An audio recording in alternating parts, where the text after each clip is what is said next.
Train की पटरी पर खड़ी यह अजीबोगरीब चीज़ ट्रेन, गाड़ी और हवाई जहाज़ का मिक्सचर है।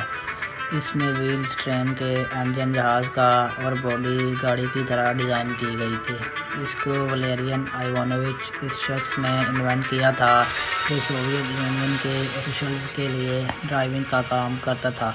अब ये तो हम सबको पता है कि रशिया उस वक़्त सोवियत यूनियन हुआ करता था और ये बहुत ही बड़ा मुल्क है। इसके एक कोने से दूसरे कोने तक पहुंचने के लिए ऑफिसर को कई हफ्ते लगते थे।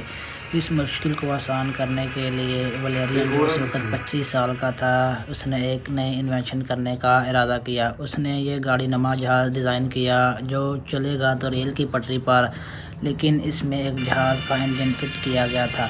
इसके पीछे एक प्रोपेलर भी लगाया गया था ताकि इसकी स्पीड फ़ौरन बढ़ाई जा सके। 140 किलोमीटर पर आवर की स्पीड से ट्रैवल करने वाले इस इन्वेंशन को एरो वैगन का नाम दिया गया। याद रहे कि ये बात 1921 की है और उस दौर में इतनी स्पीड अचीव करना वाकई एक एक्स्ट्रा ऑर्डिनरी काम था। एरो वैगन वक्त की इतनी ज़रूरत थी कि इसके डिज़ाइन के दौरान ही ये पूरे सोवियत यूनियन में वायरल हो गए और सब लोग बड़ी शिद्दत से इनका इंतज़ार करने लगे।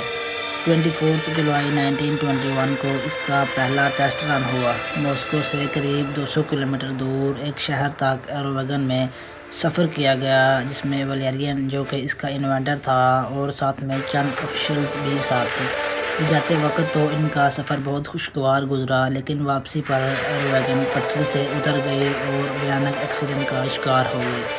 तमाम सोवियत ऑफिशियल समेत वलेरियन भी इस हादसे नाज़रीन, सोवियत इन्वेंटर वलेरियन कोई पहला शख्स नहीं था जिसको अपनी ही इन्वेंशन ने मौत के घाट उतार दिया हो। हिस्ट्री में ऐसी बेशुमार कहानियाँ मौजूद हैं। आइए ऐसी 4 इन्वेंशंस के बारे में जानते हैं। जब ये अपनी इनिशियल फेज़ में थी तो इनको अपने ही इन्वेंटर की जान ले ली थी। Number 4, light house. इंग्लैंड के शहर प्लेमथ के साहल के करीब समंदर में एक ऐसा एरिया है जहां 12 मील तक पत्थर निकले हुए हैं। 17वीं सेंचुरी के दौरान हेनरी विंस्टडी नामी एक इंजीनियर यहां से अपनी 5 शिप्स लेकर जा रहे थे। रात के अंधेरे में उनको ये पत्थर दिखाई नहीं दिए, जिसकी वजह से उनकी 2 शिप्स इन पत्थरों में फंस गई और टूटकर तबाह हो गई। उनको ये स्पोर्ट शिपिंग के लिए बहुत ख़तरनाक लगा। अब क्योंकि वो खुद एक इंजीनियर थे तो उन्होंने इस मसले का सलूशन निकालना चाहा। हेनरी ने 1696 में एक लाइट हाउस डिज़ाइन किया जो दूर से ही शिप कैप्टन्स को इन पत्थरों से दूर रखने का इशारा देगा। इनका डिज़ाइन अप्रूव हो गया और उन्होंने लकड़ी और ग्रेनाइट से लाइट हाउस की कंस्ट्रक्शन स्टार्ट कर दी। ये 115 फीट लंबा लाइट हाउस था जिसकी टॉप पर 60 कैंडल्स लगाकर एक रोशन कमरा बनाया गया था ताकि ये लाइट हाउस शिप्स को इन पत्थरों से बचाता रहा। लेकिन फिर एक दिन जब हेनरी लाइट हाउस में ही मौजूद था, एक तूफ़ान आ गया। ये ब्रिटिश हिस्ट्री का सबसे बड़ा तूफ़ान था। तेज़ हवाएं और समंदरी लहरें लाइट हाउस को बहा कर ले गई। उस दिन के बाद से न ही वो लाइट हाउस मिला और न ही हेनरी का कोई अता पता चल सका। Number 3, leaded fuel. ये इतिहास की सबसे ख़तरनाक इन्वेंशन थी जिसने इन्वेंटर को छोड़कर पूरी दुनिया में 75 लाख लोगों की जान ले ली। थॉमस बिजली ने दुनिया में पहली बार लेडेड फ्यूल इन्वेंट किया था। वो फ्यूल जो आज हम गाड़ियों में इस्तेमाल करते हैं वो अनलेडेड फ्यूल होता है, लेकिन पहले ये लेडेड फ्यूल कहलाया जाता था। इस फ्यूल में लेड केमिकल इस्तेमाल होता था जिसकी इन्वेंशन ऑटोमोबाइल इंडस्ट्री के लिए एक बहुत बड़ा ब्रेक थ्रू थी। इस इन्वेंशन की वजह से थॉमस बिजली को कई अवार्ड्स भी मिले, लेकिन इस फ्यूल ने माहौल में एटमॉस्फेयर में लेड की क्वांटिटी को बढ़ा दिया जो कि जानलेवा लेड पॉइजनिंग का बायस बने। इनकी अपनी फैक्ट्री के कई वर्कर्स की मौत हो। इसकी असल वजह लेड पॉइजनिंग थी, ये उस वक़्त किसी को भी मालूम ना पड़ सकी। कई सालों की जांच के बाद लेडेड फ्यूल को हटाकर अनलेडेड फ्यूल से रिप्लेस तो कर दिया गया, लेकिन तब तक ये दुनिया को बहुत नुकसान पहुंचा चुकी थी।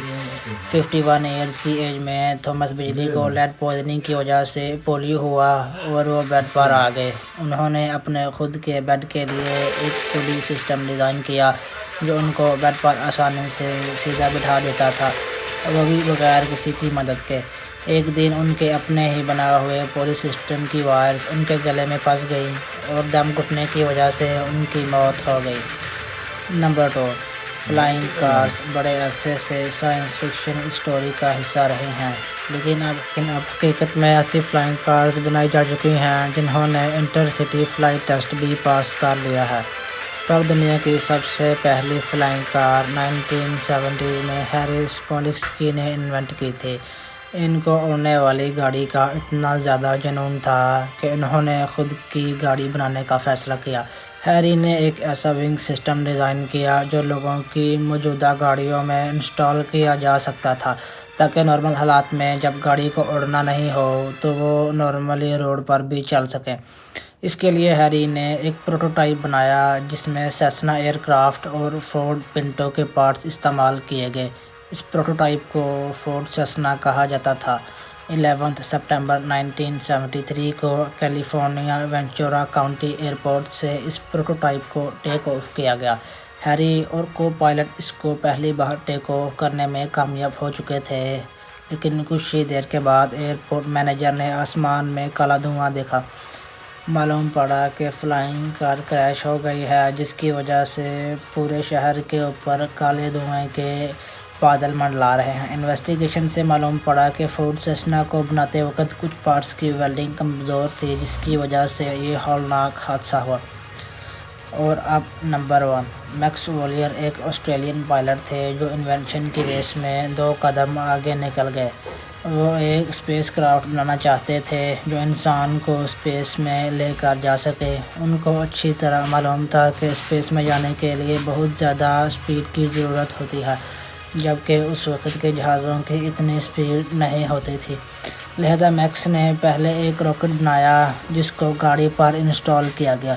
اس راکٹ کی مدد سے یہ گاڑی 232 کلومیٹر پر آور کی اسپیڈ سے چلنے میں کامیاب ہو گئی، لیکن یہ اسپیڈ اسپیس میں جانے کے لیے بہت کم تھی۔